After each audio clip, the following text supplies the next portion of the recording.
बंधु माने आजिर एही कार्यक्रम को आपण मानकु स्वागत। आपणकर जदि धनुराशि होइथाय तेबे एही भिडियोटी को थरे मात्र शेष पर्यंत निश्चय देखंतु। धनुराशि व्यक्ति विशेष मानकर जीवन एही सरस्वती पूजा परठारु बदलिबाकु जाउछि, कारण ग्रह नक्षत्र मानकर चलन रे एक बड़ परिवर्तन हेबाकु जाउछि, जहा द्वारा आपणक जीवन रे चलीथिबा समस्त दुख कष्ट एवं समस्यार अंत हेबाकु जाउछि एवं पुणी थरे खुशी फेरिबाकु जाउछि। बुध एवं सूर्य निजर राशि परिवर्तन करिबाकु जाउछन्ति, जहा द्वारा आपणक जीवन रे किछि बड़ हेबा पई जाउछि। एही सरस्वती पूजा ठारो आपणक जीवन रे चालुथिबा समस्त दुख कष्टर अंत हेबा पई जाउछि। पुनर्बार आपणक जीवन को खुशी फेरिबाकु जाउछि। तो एही सरस्वती पूजा ठारो आपणक जीवन रे कौन सब परिवर्तन हेबाकु जाउछि ताहा जानिबा पूर्वरु आपण माने भिडियोटी को लाइक करी चैनल टी को सब्सक्राइब करि दियंतु एवं कमेंट बॉक्स रे भक्ति एवं श्रद्धार सहित जय मां सरस्वती निश्चय लिखंतु। तो बंधु माने आसंतु आरंभ करिबा आजिर एही कार्यक्रम को, जहा कि जन्म राशि एवं चंद्र राशि उपरे आधारित अटे। तो राशि चक्रर 12 गोटी राशि मध्यरु अष्टम राशि हेउछि बिच्छा राशि एवं बिच्छा राशिर राश्याधिपति हेउछन्ति मंगल एवं मंगल आपणकर अष्टम भावरे विराजमान अछन्ति। आपणकर तृतीय भावरे विराजमान अछन्ति सूर्य एवं बुध। चतुर्थ भावरे विराजमान अछन्ति शनि। पंचम भावरे विराजमान अछन्ति राहु एवं शुक्र। सप्तम भावरे विराजमान अछन्ति देवगुरु बृहस्पति एवं आपणकर एकादश भावरे विराजमान अछन्ति केतु। तो बंधु माने सर्वप्रथमे आसंतु जानि नेबा आपणकर स्वास्थ्य किपरि रहिबो फेब्रुआरी 2025 रे। तो बंधु माने कुंडलीर प्रथम भावटी होइथाय आपणकर स्वास्थ्यर भाव, आपणकर इम्यूनिटी सिस्टम रो भाव एवं आपणकर प्रथम भावर अधिपति हेउछन्ति मंगल, जे कि आपणकर अष्टम भावरे विराजमान अछन्ति। तेबे अष्टम भावटी को कुंडली रे भलो बोली माना जाय न थाए। कुंडलीर षष्ठ भाव, अष्टम भाव एवं द्वादश भाव को रोगर भाव बोली माना जाय थाए, कारण एही तीनोटी कुंडलीर त्रिक भाव होइथाए, दुष्ट स्थान होइथाए एवं रोगर भाव मध्य होइथाए। तो जेहेतु आपणकर राशिर अधिपति रोग स्थान रे विराजमान अछन्ति, तो फेब्रुआरी मासरे आपणकर इम्यूनिटी सिस्टम डाउन रहिबो एवं शनिकर दृष्टि मध्य आपणकर प्रथम भाव उपरे रहुछि। गुरु एवं राहुंकर दृष्टि मध्य प्रथम भाव उपरे रहुछि।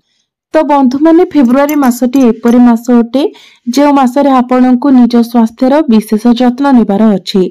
आपण जदि केवाडे यात्रा करूछन्ति से समय विशेष भाव निजर स्वास्थ्यर जत्न नियंतु। निजर खाद्यपेय प्रति नियंत्रण रक्षा करंतु। खाइबा पीबा ठीक रखंतु। एहा सहित निजर स्वास्थ्यर मध्य जत्न नियंतु। विशेष करी आपणकर मुंड बिंधा भली समस्या देखा देई पारे। एबे आसंतु जानिबा आपणकर शिक्षा क्षेत्र किपरि रहिबो फेब्रुआरी 2025 रे। विद्यार्थी मानक पई किपरि रहिबो फेब्रुआरी मासटी। तो कुंडलीर पंचम भावटी होइथाय आपणकर शिक्षार भाव एवं आपणकर पंचम भावर अधिपति हेउछन्ति देवगुरु बृहस्पति, जे कि आपणकर सप्तम भावरे विराजमान अछन्ति एवं आपणकर पंचम भावरे विराजमान अछन्ति राहु एवं शुक्र। शुक्र आपणकर पंचम भावरे उच्चस्थ अछन्ति। तो बंधु माने आपणकर पंचम भावर अधिपति देवगुरु बृहस्पति आपणकर सप्तम भावरे केंद्र रे विराजमान अछन्ति, भल स्थान रे विराजमान अछन्ति, जहा फल रे गुरु आपणकर पाठ पढ़ा को मजबूत बनाइबे। एहा सहित गुरुंकर दृष्टि प्रथम भाव उपरे मध्य रहुछि। तो यार बहुत शुभ प्रभाव आपणकर पाठ पढ़ा उपरे पड़िबो। शुक्र मध्य आपणकर पंचम भावरे उच्चस्थ रही आपणको शुभ फल प्रदान करिवे। मात्र राहु जेहेतु आपणकर पंचम भावरे अछन्ति एवं राहु जड़े मुंड विहीन ग्रह अटंती, तो से आपणको अनेक क्षेत्र रे कंफ्यूज कराइबे। आपण निज पाठ पढ़ारे जहा भी करूछन्ति जेमिति करूछन्ति ताकू नै कि आपण कंफ्यूज होई जिवे जे मु जहा करूछि ताहा ठीक करूछि ना पुणी मते आउ किछि करिवार अछि। तो ए सब को आपणको कंट्रोल करिवार अछि। ए सब को जदि आपण अणदेखा करंती तो निश्चित भाबरे फेब्रुआरी मासरे आपणकर पाठ पढ़ा बहुत भल रहिबो। एबे आसंतु जानिबा आपणकर प्रेम जीवन किपरि रहिबो फेब्रुआरी 2025 रे। तो बंधु माने कुंडलीर पंचम भावटी आपणकर शिक्षार भाव हेबा सहित पंचम भावटी मध्य होइथाय आपणकर प्रेम जीवनर भाव, आपणकर संतानर भाव एवं आपणकर पंचम भावर अधिपति हेउछंती देवगुरु बृहस्पति, जे कि आपणकर सप्तम भावरे विराजमान अछंती एवं आपणकर प्रथम भावर अधिपति मंगल अष्टम भावरे विराजमान अछंती एवं आपणकर पंचम भावरे विराजमान अछंती राहु एवं शुक्र, जे कि आपणक मध्यरे काम भावर सृष्टि कराइबे। एहा सहित जेहेतु राहु आपणकर पंचम भावरे अछंती तो आपणक मध्यरे जेमिति छोट छोट कथा को नेकी डाउट्स क्रिएट न हो, आपणक मध्यरे मिसअंडरस्टैंडिंग न हो किंबा कली झगड़ा न हो, सेथि प्रति आपणको ध्यान देबार अछि। एवं गुरु आपणकर सप्तम भावरे एवं मंगल आपणकर अष्टम भावरे रही 1-12 कनेक्शन बनाउछंती, जहा फଳରେ आपणक मध्यरे भूल बुझामणा सृष्टि हेबो। मात्र एई सबु परे मध्य फेब्रुआरी मासरे आपणकर भल पाइबा 70 ରୁ 75% भल रहिबो, कारण गुरुंकर दृष्टि आपणकर प्रथम भाव उपरे रहुछि, जहा फଳରେ आपणक मध्यरे जेते कली झगड़ा हेले मध्य जेते भूल बुझामणा हेले मध्य आपणक मध्यरे प्रेम मध्य सेही परि मजबूत रहिबो। एबे आसंतु जानिबा आपणकर वैवाहिक जीवन किपरि रहिबो फेब्रुआरी 2025 रे। बंधु माने कुंडलीर सप्तम भावटी होइथाय आपणकर वैवाहिक जीवनर भाव, आपणक जीवन साथीर भाव एवं आपणकर सप्तम भावर अधिपति हेउछंती शुक्र, जे कि आपणकर पंचम भावरे उच्चस्थ अछंती।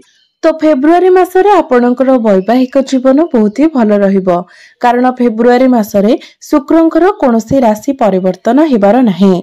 तो आपणकर वैवाहिक जीवन रे आपणक मध्यरे भल पाइबा बढ़िबो, बुझामणा भल रहिबो।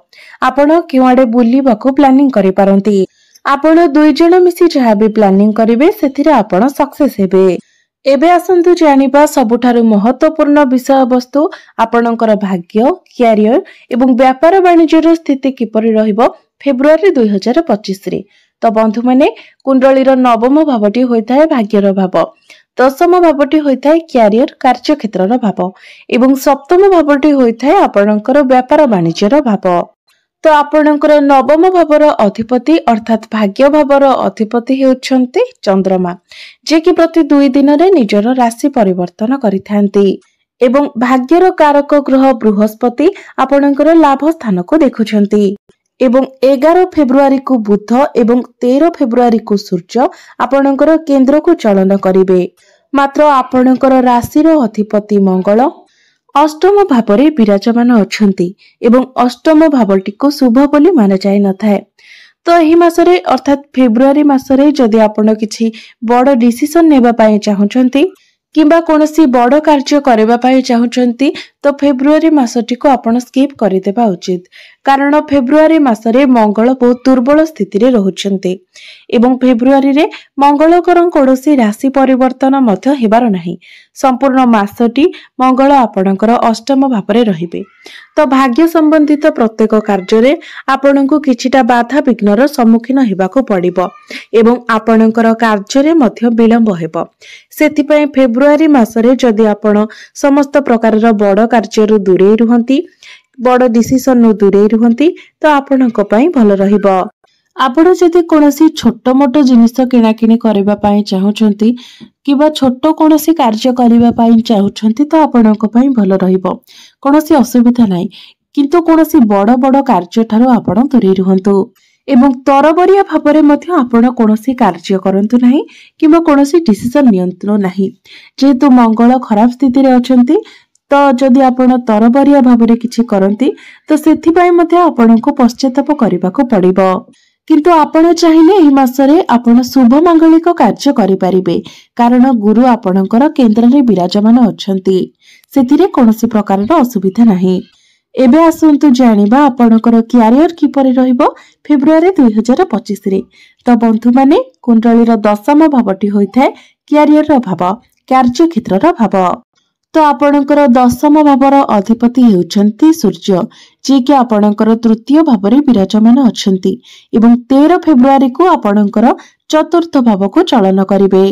तो 13 फेब्रुआरी परे आपणकर कैरियर बहुत भल रहिबो।